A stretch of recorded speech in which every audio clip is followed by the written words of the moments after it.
Hello everyone, कैसे हो आप सब। उम्मीद करती हूँ आप सब बहुत ही अच्छे होंगे। आज मैं मुंशी प्रेमचंद जी की कहानी नया विवाह आपके सामने लेकर आई हूँ। तो चलिए कहानी को शुरू करते हैं। हमारी देह पुरानी है, लेकिन इसमें सदैव नया रक्त दौड़ता रहता है। नए रक्त के प्रभाव पर ही हमारे जीवन का आधार है। पृथ्वी के इस चिरतन व्यवस्था में यह नयापन उसके एक एक अणु में, एक एक कण में तार से बसे हुए स्वरों की भांति गूंजता रहता है। और यह 100 साल की बुढ़िया आज भी नवेली दुल्हन बनी हुई है। जब से लाला डंगामल ने नया विवाह किया है, उसका यौवन नए सिरे से जाग उठा है। जब पहली स्त्री जीवित थी, तब वे घर में बहुत कम रहते थे। प्रातः से 10-11 बजे तक तो पूजा पाठ ही करते रहते थे। फिर भोजन करके दुकान चले जाते, वहाँ से 1 बजे रात लौटते और थके मांदे सो जाते। यदि लीला कभी कहती जरा और सवेरे आ जाया करो, तो बिगड़ जाते और कहते, तुम्हारे लिए क्या दुकान छोड़ दूं या रोजगार बंद कर दूं। यह वह जमाना नहीं कि एक लोटा जल छिड़क कर लक्ष्मी प्रसन्न कर ली जाए। आज उसकी चौखट पर माथा रगड़ना पड़ता है, तब भी उसका मुंह सीधा नहीं होता। लीला बेचारी चुप हो जाती। अभी 6 महीने की बात है। लीला को ज्वर चढ़ा हुआ था। लाला जी दुकान जाने लगे, तब उसने डरते डरते कहा था, देखो मेरा जी अच्छा नहीं है, जरा सवेरे आ जाना। डंगामल ने पगड़ी उतार कर खूंटी पर लटका दी और बोले, अगर मेरे बैठे रहने से तुम्हारा जी अच्छा हो जाए तो मैं दुकान न जाऊंगा। लीला हताश होकर बोली, मैं दुकान जाने को तो मना नहीं करती, केवल जरा सवेरे आने को कहती हूँ। तो क्या दुकान पर बैठा मौज किया करता हूँ। लीला इसका क्या जवाब देती। पति का यह स्नेहहीन व्यवहार उसके लिए कोई नई बात न थी। इधर कई साल से उसे इसका कठोर अनुभव हो रहा था कि उसकी इस घर में कोई कद्र नहीं। वह अक्सर इस समस्या पर विचार भी किया करती, पर वह अपना कोई अपराध न पाती। वह पति की सेवा पहले से कहीं ज़्यादा करती थी, उसके कार्यभार को हल्का करने की बराबर चेष्टा करती, बराबर प्रसन्नचित्त रहती, कभी उसकी इच्छा के विरुद्ध कोई काम नहीं करती। अगर उसकी जवानी ढल चुकी थी तो इसमें उसका क्या अपराध था। किसकी जवानी सदैव स्थिर रहती है। अगर अब उसका स्वास्थ्य उतना अच्छा न था तो इसमें उसका क्या दोष। उस बेकसूर को क्यों दंड दिया जाता है। उचित तो यह था कि 25 साल का सहचर्य अब एक गहरी मानसिक और आत्मिक अनुरूपता का रूप धारण कर लेता, जो दोष को भी गुण बना लेता, जो पके फल की तरह ज़्यादा मीठा, ज़्यादा रसीला और ज़्यादा सुंदर हो जाता। लेकिन लाला जी का वनिक हृदय हर एक पदार्थ को वाणिज्य की तराजू से तौलता था। बूढ़ी गाय जब न दूध दे सकती है न बच्चे, तब उसके लिए गौशाला ही सबसे अच्छी जगह है। उनके विचार में लीला के लिए इतना ही काफ़ी था कि घर की मालकिन बनी रहे, आराम से खाए और पड़ी रहे। उसे इख्तियार है चाहे जितने जेवर बनवाए, चाहे जितना स्नान व पूजा करे, केवल उससे दूर रहे। मानव प्रकृति की जटिलता का एक रहस्य यह था कि डंगामल जिस आनंद से लीला को वंचित रखना चाहते थे, जिसकी उसके लिए कोई ज़रूरत न समझते थे, खुद उसी के लिए सदैव प्रयत्न करते रहते। लीला 40 वर्ष की होकर बूढ़ी समझ ली गई थी, किंतु वे 43 के होकर भी अभी जवान ही थे, जवानी के उन्माद और उल्लास से भरे हुए। लीला से अब उन्हें एक तरह की अरुचि होती थी, और वह दुखिया जब अपनी त्रुटियों का अनुभव करके प्राकृतिक और सौंदर्य के आघातों से बचने के लिए रंग व रोगन की आड़ लेती, तब लाला जी उसे बूढ़ी नज़रों से और भी घृणा करने लगते। वे कहते, वाह री तृष्णा, 7 लड़कों की तो माँ बन गई, बाल खिचड़ी हो गए, चेहरा धुले हुए फलालैन की तरह सिकुड़ गया, मगर आपको अभी महावर, सेंदूर, मेहंदी और उपटन की हवस बाकी है। औरत का स्वभाव भी कितना विचित्र है, न जाने क्यों बनाव श्रृंगार पर इतना जान देती है। पूछो अब तुम्हें और क्या चाहिए? क्यों नहीं मन को समझा लेती कि जवानी विदा हो गई है और इन उपवादों से अब वह वापस नहीं बुलाई जा सकती। लेकिन वे खुद जवानी के स्वप्न देखते रहते। उनकी जवानी की तृष्णा अभी शांत न हुई थी। जोड़ों में रसों और पाकों का सेवन करते, हफ्ते में 2 बार खिजाब लगाते और एक डॉक्टर से मंकीलैंड के विषय में पत्र व्यवहार कर रहे थे। लीला ने उन्हें असमंजस में देखकर कातर स्वर में पूछा, कुछ बतला सकते हो, कै बजे आओगे? लाला जी ने शांत भाव से पूछा, तुम्हारा जी कैसा है आज? लीला क्या जवाब दे। अगर कहती बहुत खराब है तो शायद वे महाशय वहीं बैठ जाएं और उसे जली कटी सुनाकर अपने दिल का बुखार निकाले। अगर कहती कि अच्छी हूँ तो शायद निश्चित होकर 2 बजे तक खबर ही ना ले। इस दुविधा में डरते डरते बोली, अब तक तो हल्की थी लेकिन अब कुछ भारी हो रही है। तुम जाओ, दुकान पर लोग तुम्हारी राह देखते होंगे। हाँ, ईश्वर के लिए 1-2 ना बजा देना। लड़के सो जाते हैं, मुझे जरा भी अच्छा नहीं लगता, जी घबराता है। सेठ जी ने अपने स्वर में स्नेह की चाशनी देकर कहा, 12 बजे तक आ जरूर जाऊंगा। लीला का मुख धूमिल हो गया। उसने कहा, 10 बजे तक नहीं आ सकते? 11:30 से पहले किसी तरह नहीं। नहीं, 10:30? अच्छा, 11 बजे। लाला वादा करके चले गए। लेकिन 10 बजे रात को एक मित्र ने मुजरा सुनने के लिए बुला भेजा। इस निमंत्रण को कैसे इनकार कर देते? जब एक आदमी आपको खातिर से बुलाता है तब यह कहाँ की भलमानसता है कि आप उसका निमंत्रण अस्वीकार कर दें। लाला जी मुजरा सुनने चले गए। 2 बजे लौटे।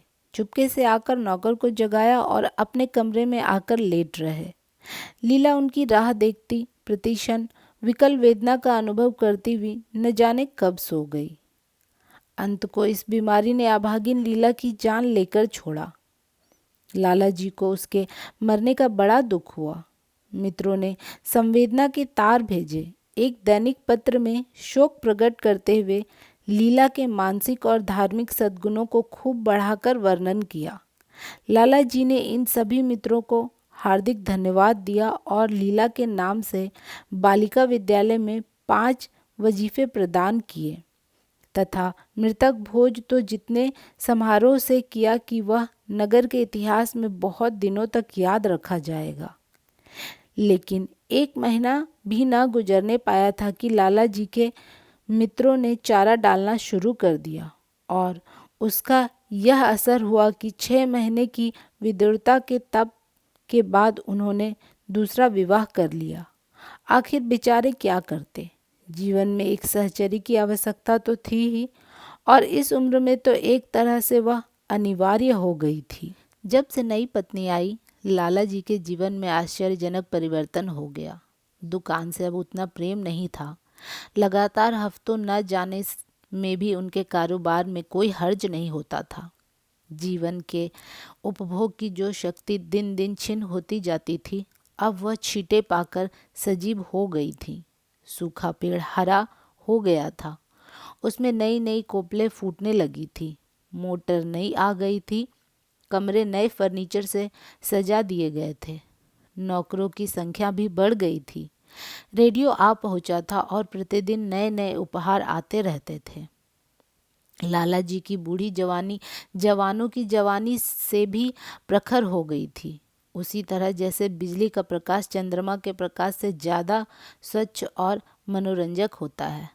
लाला जी को उनके मित्र इस रूपांतर पर बधाइयाँ देते। जब वे गर्व के साथ कहते, भाई हम तो हमेशा जवान रहें और हमेशा जवान रहेंगे। बुढ़ापा यहाँ आए तो उसके मुंह में कालिख लगाकर गधे पर उल्टा सवार करके शहर से निकाल दें। जवानी और बुढ़ापे को न जाने क्यों लोग अवस्था और संबंध कर देते हैं। जवानी का उम्र से उतना ही संबंध है जितना धर्म का आचार से, रुपया का ईमानदारी से, रूप का श्रृंगार से। आजकल के जवानों को आप जवान कहते हैं? उनकी 1000 जवानियों को अपने 1 घंटे से भी ना बदलूंगा। मालूम होता है उनकी जिंदगी में कोई उत्साह नहीं, कोई शौक नहीं। जीवन क्या है? गले में पड़ा हुआ एक ढोल है। यही शब्द घटा बढ़ाकर वे आशा के हृदय पटल पर अंकित करते रहे थे। उससे बराबर सिनेमा, थिएटर और दरिया की सैर के लिए आग्रह करते रहते, लेकिन आशा को न जाने क्यों इन बातों में जरा भी रुचि न थी। वह जाती तो थी, मगर बहुत टाल टूल करने के बाद। एक दिन लाला जी ने आकर कहा, चलो आज बजरे पर दरिया की सैर करें। वर्षा के दिन थे, दरिया चढ़ा हुआ था। मेघमालाएं अंतर्राष्ट्रीय सेनाओं की भांति रंग बिरंगी वर्दियां पहने आकाश में कवायद कर रही थी। सड़क पर लोग मल्हार और बरमासा गाते चलते थे। बागों में झूले पड़ गए थे। आशा ने बेदिली से कहा, मेरा जी तो नहीं चाहता। लाला जी ने मृदु प्रेरणा के साथ कहा, तुम्हारा मन कैसा है जो आमोद प्रमोद की ओर आकर्षित नहीं होता? चलो जरा दरिया की सैर देखें। सच कहता हूँ, बजरे पर बड़ी बहार रहेगी। आप जाएं, मुझे और कई काम करने हैं। काम करने को आदमी है। तुम क्यों काम करोगी? महाराज अच्छे सालन नहीं पकाता। आप खाने बैठोगे तो यूं ही उठ जाओगे। आशा अपने अवकाश का बड़ा भाग लाला जी के लिए तरह तरह का भोजन पकाने के लिए लगाती थी। उसने किसी से सुन रखा था कि एक विशेष अवस्था के बाद पुरुष के जीवन में सबसे बड़ा सुख रसना का स्वाद ही रह जाता है। लाला जी की आत्मा खिल उठी। उन्होंने सोचा कि आशा को उससे कितना प्रेम है कि वह दरिया की सैर को उसकी सेवा के लिए छोड़ रही है। एक लीला थी, मान न मान चलने को तैयार रहती, पीछा छुड़वाना पड़ता था। खामखा सिर पर सवार हो जाती थी और सारा मजा किरकिरा कर देती थी। स्नेह भरे उल्हाने से बोले, तुम्हारा मन भी विचित्र है। अगर एक दिन सालन फीका ही रहा, ऐसा क्या तूफान आ जाएगा? तुम तो मुझे बिल्कुल निकम्मा बनाए देती हो। अगर तुम न चलोगी तो मैं भी न जाऊंगा। आशा ने जैसे गले का फंदा छुड़ाते हुए कहा, आप भी तो मुझे इधर उधर घुमा घुमा कर मेरा मिजाज बिगाड़ देते हैं। यह आदत पड़ जाएगी तो घर का धंधा कौन करेगा? मुझे घर के धंधों की रत्ती भर परवाह नहीं, बाल की नोक बराबर भी नहीं। मैं चाहता हूँ कि तुम्हारा मिजाज बिगड़े और तुम गृहस्थी की चक्की से दूर रहो। और तुम मुझे बार बार आप क्यों कहती हो? मैं चाहता हूँ तुम मुझे तुम कहो, तू कहो, गालियाँ दो, धौल जमाओ। तुम तो मुझे आप कह के जैसे किसी देवता के सिंहासन पर बैठा देती हो। मैं अपने घर में देवता नहीं, चंचल बालक बनना चाहता हूँ। आशा ने मुस्कुराने की चेष्टा करके कहा, भला मैं आपको तुम कहूँगी? तुम बराबर वालों को कहा जाता है, न कि बड़ों को। मुनीम ने 1 लाख के घाटे की खबर सुनाई होती तो शायद लाला जी को इतना दुख ना होता जितना आशा के इन कठोर शब्दों से हुआ। उनका सारा उत्साह, सारा उल्लास जैसे ठंडा पड़ गया। सिर पर बकी रखी हुई फूलदार टोपी, गले में पड़ी हुई जोगोरिये रंग की चुनी हुई रेशमी चादर, वह ताजेब के बलदार कुर्ता जिसमें सोने के बटन लगे हुए थे, यह सारा ठाट कैसे उन्हें हास्यजनक जान पड़ने लगा, जैसे वह सारा नशा एक किसी मंत्र से उतर गया हो। निराश होकर बोले, तो तुम्हें चलना है या नहीं? मेरा जी नहीं चाहता। तो मैं भी ना जाऊं? मैं आपको कब मना करती हूँ? फिर आप कहा। आशा ने जैसे भीतर से जोर लगाकर कहा तुम, और उसका मुखमंडल लज्जा से आरक्त हो गया। हाँ, इसी तरह तुम कहा करो।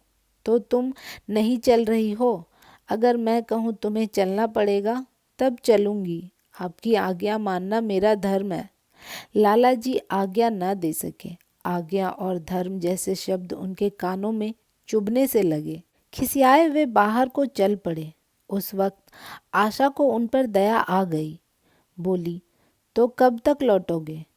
मैं नहीं जा रहा हूँ। अच्छा, तो मैं भी चलती हूँ। जैसे कोई जिद्दी लड़का रोने के बाद अपनी इच्छित वस्तु को पाकर उसे पैरों से ठुकरा देता है, उसी तरह लाला जी ने मुंह बनाकर कहा, तुम्हारा जी नहीं करता तो ना चलो, मैं आग्रह नहीं करता। आप नहीं, तुम बुरा मान जाओगे। आशा गई लेकिन उमंग नहीं। जैसी जिस मामूली वेशभूषा में थी उसी तरह चल पड़ी। न कोई सजीली साड़ी, न जड़ाऊ गहने, न कोई श्रृंगार, जैसे कोई विधवा हो। ऐसी ही बातों पर लाला जी का मन झुंझुला उठते थे। ब्याह किया था जीवन का आनंद उठाने के लिए, झिलमिलाते हुए दीपक में तेल डालकर उसे और चटक करने के लिए। अगर दीपक का प्रकाश तेज न हुआ तो तेल डालने से लाभ। न जाने इसका मन क्यों इतना शुष्क और निरस है, जैसे कोई उसर का पेड़ हो। जितना ही पानी डालो उसमें हरी पत्तियों के दर्शन न होंगे।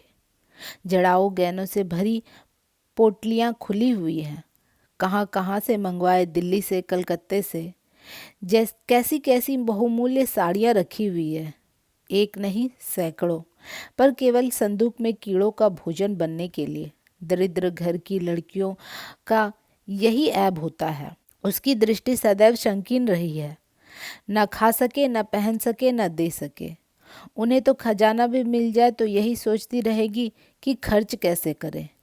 दरिया की सैर तो हुई पर विशेष आनंद न आया। कई महीनों तक आशा की मनोवृत्ति को जगाने का असफल प्रयत्न करके लाला जी ने समझ लिया कि इसकी पैदाइश ही महरूमी है, लेकिन फिर भी निराश न हुए। ऐसे व्यापार में एक बड़ी रकम लगाने के बाद वे उसमें अधिक से अधिक लाभ उठाने के वनिक प्रवृत्ति को कैसे त्याग देते। विनोद की नई नई योजनाएं पैदा की जाती। ग्रामोफोन अगर बिगड़ गया है, गाता नहीं या साफ आवाज़ नहीं निकलती तो उसे मरम्मत करनी पड़ती है।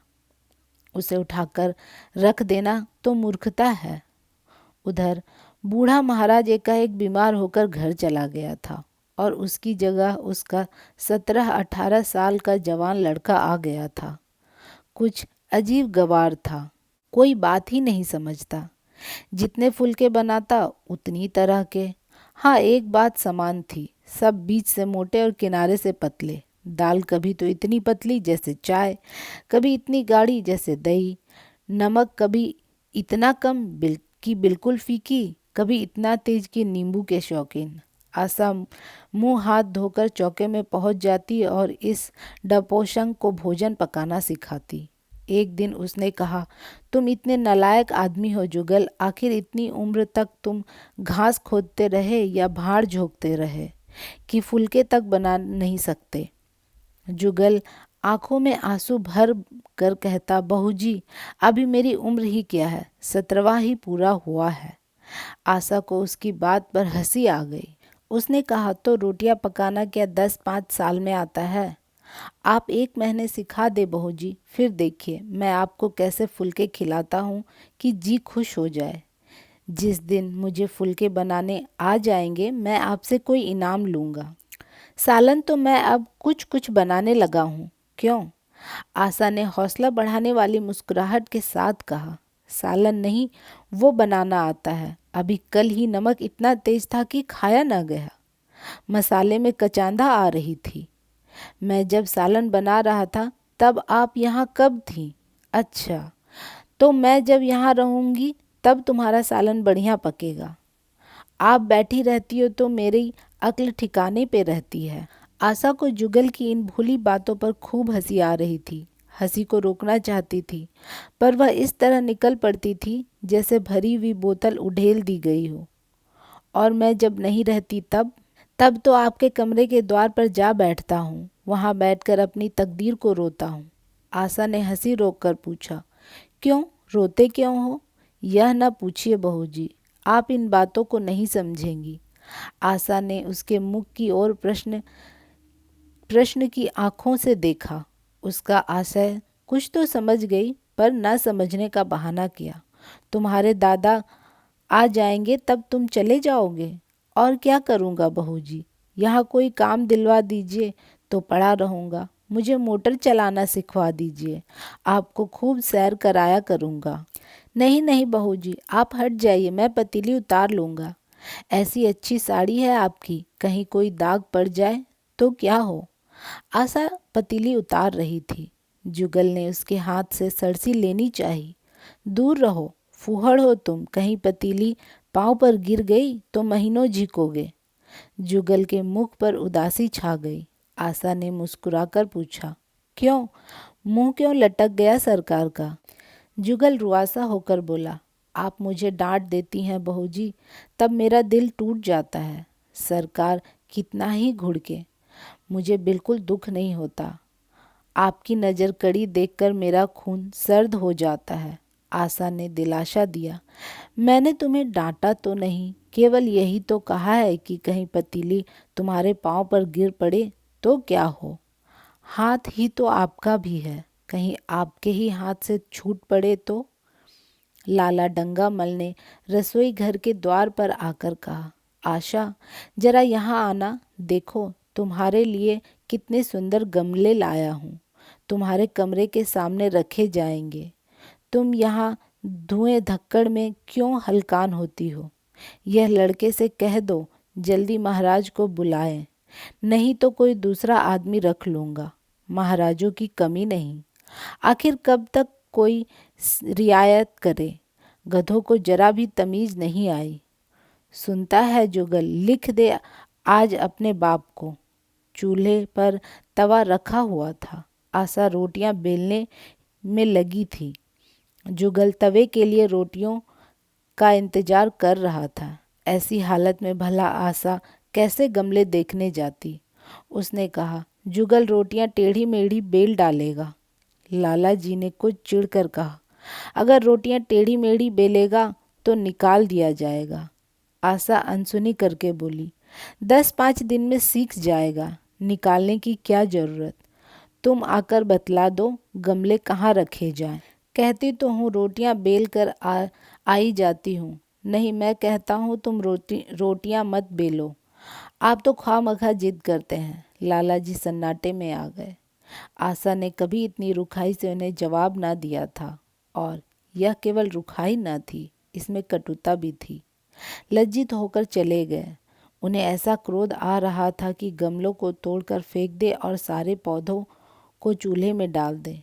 जुगल ने सहमे हुए स्वर से कहा, आप चली जाइए बहू जी, सरकार बिगड़ जाएंगे। बको मत, जल्दी जल्दी फुलके सेको, नहीं तो निकाल दिए जाओगे। और आज मुझसे रुपए लेकर अपने लिए कपड़े बनवा लो। भिखमंगों की सी सूरत बनाए घूमते हो, और बाल क्यों इतने बढ़ा रखे हैं? तुम्हें नाई भी नहीं जुड़ता? जुगल ने दूर की बात सोची, बोला, कपड़े बनवा लूं तो दादा को हिसाब क्या दूंगा? अरे पागल, मैं हिसाब में नहीं देने कहती, मुझसे ले जाना। जुगल काहिलपन की हंसी हंसा, आप बनवाएंगी तो अच्छे कपड़े बनवा लूँगा। खद्दर के मलमल का कुर्ता, खद्दर की धोती, रेशमी चादर, अच्छा सा चप्पल। आशा ने मीठी मुस्कान से कहा, और अगर अपने दाम में बनवाने पड़े तो? तब कपड़े ही क्यों बनवाऊंगा। बड़े चालाक हो तुम। जुगल ने अपनी बुद्धिमत्ता का प्रदर्शन किया। आदमी अपने घर में सूखी रोटी खाकर सो रहता है, लेकिन दावत में तो अच्छे अच्छे पकवान ही खाता है। वहाँ भी यदि रूखी रोटियाँ मिले तो वह दावत में जाए ही नहीं। यह सब मैं नहीं जानती।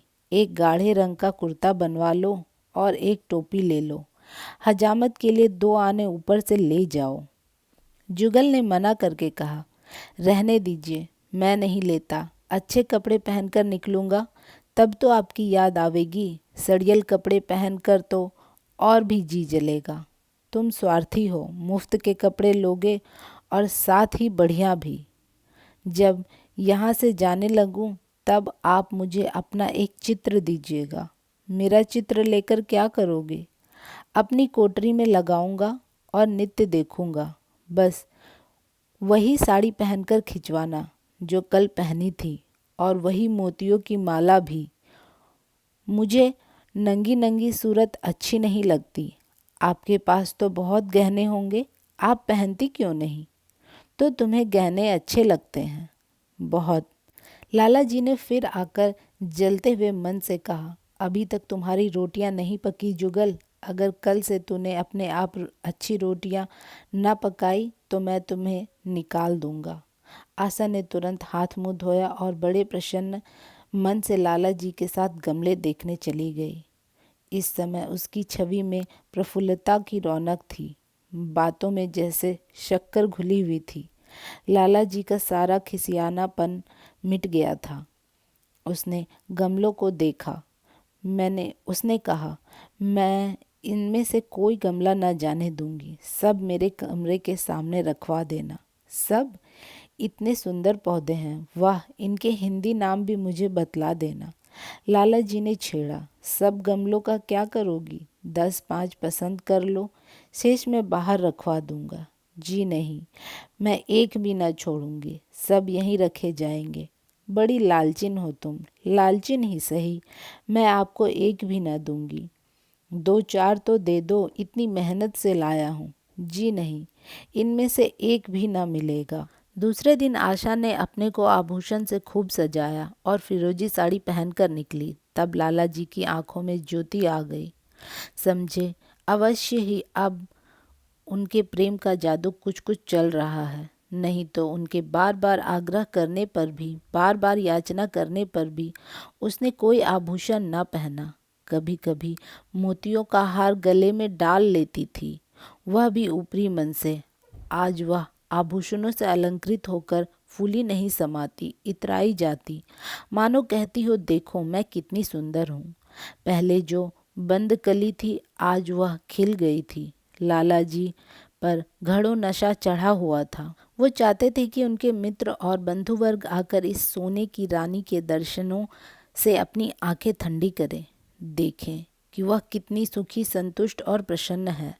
जिन विद्रोहियों ने विवाह के समय तरह तरह की शंकाएं की थी, वे आंखें खोलकर देख लें कि डंगामल कितना सुखी है।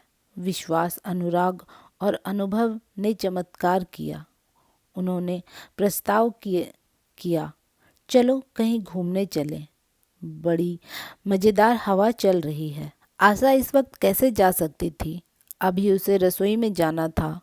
वहाँ से कहीं 12-1 बजे उसे फुर्सत मिलेगी, फिर घर के दूसरे धंधे सिर पर सवार हो जाएंगे। सैर सपाटे के पीछे क्या घर चौपट कर दे? सेठ जी ने उसका हाथ पकड़ लिया और कहा, नहीं, आज मैं तुम्हें रसोई में न जाने दूंगा। महाराज के किए कुछ ना होगा तो आज उसकी सामत आ जाएगी। आशा के मुख पर से वह प्रफुल्लता जाती रही, मन भी उदास हो गया। एक सोफा पर लेट कर बोली, आज न जाने क्यों कलेजे में मीठा मीठा दर्द हो रहा है। ऐसा दर्द कभी नहीं होता। सेठ जी घबरा उठे। यह दर्द कब से हो रहा है? हो तो रहा है रात से ही, लेकिन अभी कुछ कम गया है, अब फिर होने लगा है। रह रह कर जैसे चुभन हो जाती है। सेठ जी एक बात सोचकर दिल ही दिल में फूल उठे। अब वे गोलियां रंग ला रही थी। राजवैद्य जी ने कहा था कि जरा सोच समझकर इनका सेवन कीजिएगा। क्यों ना हो, खानदानी वैद्य हैं। इनके बाप बनारस के महाराज के चिकित्सक थे। पुराने और प्रशिक्षित नुस्खे हैं इनके पास। उन्होंने कहा तो रात से ही यह दर्द हो रहा है। तुमने मुझसे कहा क्यों नहीं? नहीं तो मैं वैद्य जी से दवा मंगवाता। मैंने समझा अपने आप ही अच्छा हो जाएगा, मगर बढ़ रहा है। कहाँ दर्द हो रहा है? जरा देखूं, कुछ सूजन तो नहीं? सेठ जी ने आशा की आंचल की तरफ हाथ बढ़ाया। आशा ने शर्माकर सिर झुका लिया। उसने कहा, यह तुम्हारी शरारत मुझे अच्छी नहीं लगती। मैं अपनी जान से मरती हूँ और तुम्हें हंसी सूझती है। जाकर कोई दवा ले आ दो। सेठ जी अपने पुरुषत्व पर यह डिप्लोमा पाकर उससे कहीं ज़्यादा प्रसन्न हुए जितना राय बहादुरी पाकर होते। इस विजय का डंका पीटे बिना उन्हें कैसे चैन आ सकता था? जो लोग उनके विवाह के विषय में द्वेषमय टिप्पणियां कर रहे थे, उन्हें नीचा दिखाने का इतना अच्छा अवसर हाथ में आया था, और वो भी इतनी जल्दी। पहले पंडित भोलानाथ के पास गए और भाग्य ठोक कर बोले, भाई मैं तो इतनी बड़ी विपत्ति में फंस गया। कल से उनके कलेजे में दर्द हो रहा है। कुछ बुद्धि काम नहीं करती। कहती है ऐसा दर्द पहले कभी नहीं हुआ था। भोलानाथ ने कुछ बहुत हमदर्दी ना दिखाई। सेठ जी यहाँ से उठकर अपने दूसरे मित्र लाला फागमल के पास पहुँचे और उनसे भी लगभग इन्हीं शब्दों में यह शोक संवाद कहा। फागमल बड़ा शोहदा था, मुस्कुराकर बोला, मुझे तो आपकी शरारत मालूम होती है। सेठ जी की बाँछें खिल गईं। उन्होंने कहा, मैं अपना दुख सुना रहा हूँ और तुम्हें दिल लगी सूझती है। जरा भी आदमियता तुम में नहीं है। मैं दिल लगी नहीं कर रहा हूँ, इसमें दिल लगी की क्या बात है। वे एक कमसिन कोमलांगी, आप ठहरे पुराने लठैत दंगल के पहलवान। बस अगर यह बात ना निकले तो मूछ मुड़ा लूँ। सेठ की आंखें जगमगा उठी, मन में यौवन की भावना प्रबल हो उठी और उसके साथ ही मुख पर भी यौवन की झलक आ गई। छाती जैसे कुछ फूल गई। चलते समय उनके पग कुछ अधिक मजबूती से जमीन पर पड़ने लगे और सिर की टोपी भी न जाने कैसे बांकी हो गई। आकृति में बाकापन की शान बसने लगी। जुगल ने आशा को सिर से पांव तक जगमगाते देखकर कहा, बस बहूजी, आप इसी तरह ओढ़े पहने रहा करें। आज मैं आपको चूल्हे के पास ना आने दूंगा। आशा ने नयन बाण चलाकर कहा, क्यों आज यह नया हुक्म क्यों? पहले तो तुमने कभी मना नहीं किया। आज की बात दूसरी है, जरा सुनो क्या बात है। मैं डरता हूँ आप कहीं नाराज ना हो जाए। नहीं नहीं, कहो, मैं नाराज नहीं होऊंगी। आज आप बहुत सुंदर लग रही हैं। लाला डंगामल ने असंख्य बार आशा के रूप और यौवन की प्रशंसा की थी, मगर उसकी प्रशंसा में उसे बनावट की गंध आती थी। वह शब्द उसके मुख से निकलकर कुछ ऐसे लगते थे जैसे कोई पंगु दौड़ने की चेष्टा कर रहा हो। जुगल के इस सीधे शब्दों में एक उन्माद था, नशा था, एक चोट थी। आशा की सारी देह प्रकंपित हो गई। तुम मुझे नज़र लगा दोगे जुगल, इस तरह क्यों घूरते हो? जब यहाँ से चला जाऊँगा तब आपकी बहुत याद आएगी। रसोई पकाकर तुम सारा दिन क्या किया करते हो? दिखाई नहीं देते, सरकार रहते हैं इसलिए नहीं आता। फिर अब तो मुझे जवाब मिल रहा है, देखिए भगवान कहाँ ले जाते हैं। आशा की मुख मुद्रा कठोर हो गई। उसने कहा, कौन तुम्हें जवाब देता है? सरकार ही तो कहते हैं तुझे निकाल दूंगा। अपना काम किए जाओ, कोई नहीं निकालेगा। अब तो तुम फुलके भी अच्छे बना लेते हो। सरकार है बड़े गुस्से पर, 2-4 दिन में उनका मिजाज ठीक किए देती हूँ। आपके साथ चलते हैं तो आपके बाप से लगते हैं। तुम बड़े मुंहफट हो, खबरदार, जवान संभाल कर बातें किया करो। किंतु अप्रसन्नता का यह झीना आवरण उसके मनोरहस्य को छिपा ना सका। वह प्रकाश की भांति उसके अंदर से निकल पड़ता था। जुगल ने फिर उसी निर्भीकता से कहा, मेरा मुंह कोई बंद करा ले, यहाँ तो यूँ सभी यही कहते हैं। मेरा ब्याह कोई 50 साल की बुढ़िया से कर दे तो मैं घर छोड़कर भाग जाऊं, या खुद जहर खा लूं या उसे जहर देकर मार डालूं। फांसी ही तो होगी। आशा उस कृत्रिम क्रोध को कायम न रख सकी। जुगल ने उसकी हृदय वीणा की तारों को ऐसी चोट मारी कि उसकी मन की व्यथा बाहर निकल आई। उसने कहा, भाग्य भी तो कोई वस्तु है। ऐसा भाग्य जाए भाड़ में। तुम्हारा ब्याह किसी बुढ़िया से ही करूँगी, देख लेना। मैं तो जहर खा लूँगा, देख लीजिएगा। क्यों, बुढ़िया तुम्हें जवान स्त्री से ज़्यादा प्यार करेगी, ज़्यादा सेवा करेगी, तुम्हें सीधे रास्ते पर रखेगी। यह सब काम माँ का है। बीवी जिस काम के लिए है उसी काम के लिए है। आखिर बीवी किस काम के लिए है? मोटर की आवाज़ आई। न जाने कैसे आशा के सिर का आंचल खिसक कर कंधे पर आ गया। उसने जल्दी से आंचल खींचकर अपने सर पर रख लिया और यह कहती हुए अपने कमरे की ओर लपकी कि लाला भोजन करके चले जाएं तब आना। मुंशी प्रेमचंद जी की कहानी नया विवाह यहीं पर समाप्त होती है। मुझे सुनने के लिए आप सभी का धन्यवाद, शुक्रिया। मेरे चैनल डीमोटिवेट्स को लाइक, शेयर और सब्सक्राइब करके जाइएगा। मुझे सुनने के लिए आप सभी का फिर से बहुत बहुत धन्यवाद।